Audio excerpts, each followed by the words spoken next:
Hi friends, మన ఛానల్కి subscribe కాని వాళ్ళు సబ్స్క్రైబ్ బటన్ని క్లిక్ చేయండి. అలాగే మరిన్ని లేటెస్ట్ రెసిపీస్ కోసం పక్కనే ఉన్న బెల్ బటన్ని క్లిక్ చేయండి. నమస్తే, టేస్టీ వంటలకి స్వాగతం. ఇవాళ టేస్టీ వంటలలో రవ్వ బిస్కెట్స్ ఎలా ప్రిపేర్ చేసుకోవాలో నేర్చుకుందాం.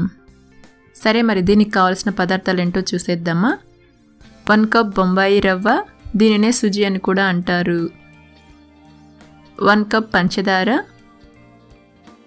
2 కప్స్ పాలు, 10 జీడిపప్పును దంచి పౌడర్ చేసి పెట్టుకోండి, 2 స్పూన్స్ నెయ్యి అండ్ 1/2 స్పూన్ ఇలాచీ పౌడర్. ఇప్పుడు రవ్వ బిస్కెట్స్ తయారీ విధానం చూద్దాం. ప్యాన్లో 1 కప్ బొంబాయి రవ్వ వేసి 5 నిమిషాల పాటు లో ఫ్లేమ్లో కలుపుకుంటూ దోరగా వేయించుకోవాలి. 5 నిమిషాల తర్వాత దంచిన జీడిపప్పు పొడి వేసి అంతా కలిసేలా కలుపుకుంటూ కాసేపు వేయించుకోవాలి.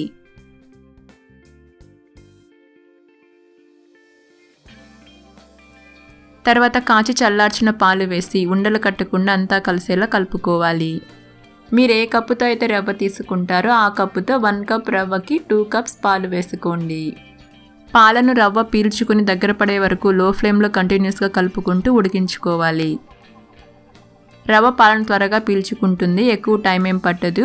1 నిమిషంలో మిశ్రమం అంతా దగ్గర పడుతుంది.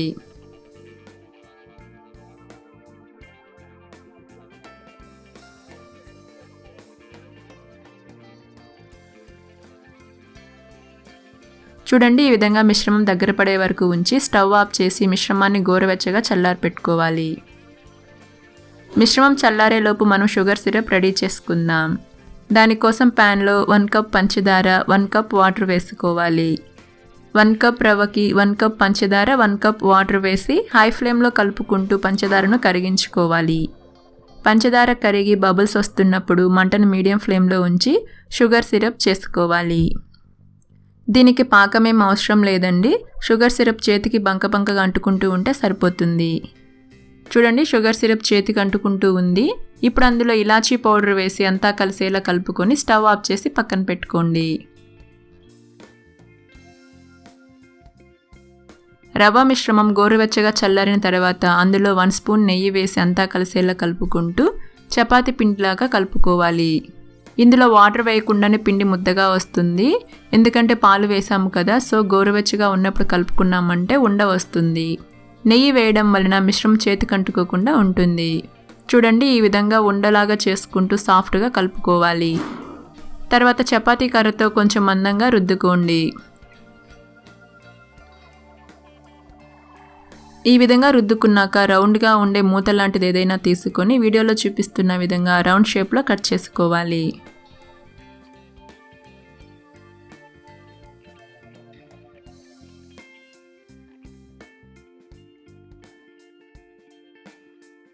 తర్వాత ఎక్స్ట్రా పిండిని ఈ విధంగా తీసేయాలి.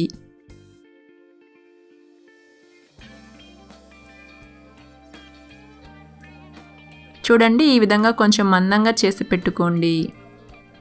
ఈ విధంగా అన్ని బిస్కెట్స్ను చేసి పెట్టుకోవాలి. తర్వాత దోశ ప్యాన్కి ఆయిల్ అప్లై చేసుకోవాలి. తర్వాత ఒక్కో బిస్కెట్ని ఈ విధంగా ప్యాన్కి సరిపడా పెట్టుకోవాలి. వీటిని ఆయిల్లో డీప్ ఫ్రై చేసి షుగర్ సిరప్లో వేసుకోవచ్చు. కాకపోతే అలా చేసుకుంటే ఆయిల్లో బిస్కెట్స్ని వేసుకున్నప్పుడు ఒక్కొక్కసారి మిశ్రమం అంతా విడిపోయి ఆయిల్ అంతా పాడైపోతుంది. సో ఇలా చేసుకున్నామంటే ఆయిల్ ఎక్కువ పీల్చుకోదు. కాకపోతే ఇలా కాల్చుకుంటే కొంచెం టైం పడుతుంది. ఇవి చాలా టేస్టీగా ఉంటాయి. ఇవి పిల్లలకు బాగా నచ్చుతాయి, ఎంతో ఇష్టంగా తింటారు.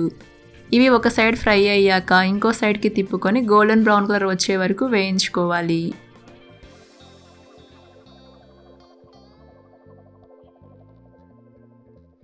చూడండి, ఇవి 2 వైపులా చక్కగా వేగాయి. ఇప్పుడు వీటిని పక్కకు తీసి పెట్టుకోండి. తర్వాత షుగర్ సిరప్ని ఒకసారి కలుపుకొని వేయించుకున్న బిస్కెట్స్ వేసి షుగర్ సిరప్లో మునిగేలా కలుపుకోవాలి. ఇలా వీటిని 15 నిమిషాల పాటు షుగర్ సిరప్లోనే ఉంచుకోండి.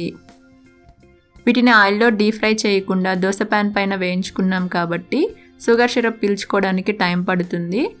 సో 10 to 15 మినిట్స్ పాటు షుగర్ సిరప్లోనే ఉంచుకోండి. 15 నిమిషాల తర్వాత వీటిని షుగర్ సిరప్లోంచి తీసి పక్కన పెట్టుకోండి. ఇవి 1 వీక్ వరకు పాడవకుండా ఉంటాయి. వీటిని పిల్లలు ఎంతో ఇష్టంగా తింటారు. చూసారు కదండి రవ్వ బిస్కెట్స్ని ఎలా ప్రిపేర్ చేసుకున్నామో.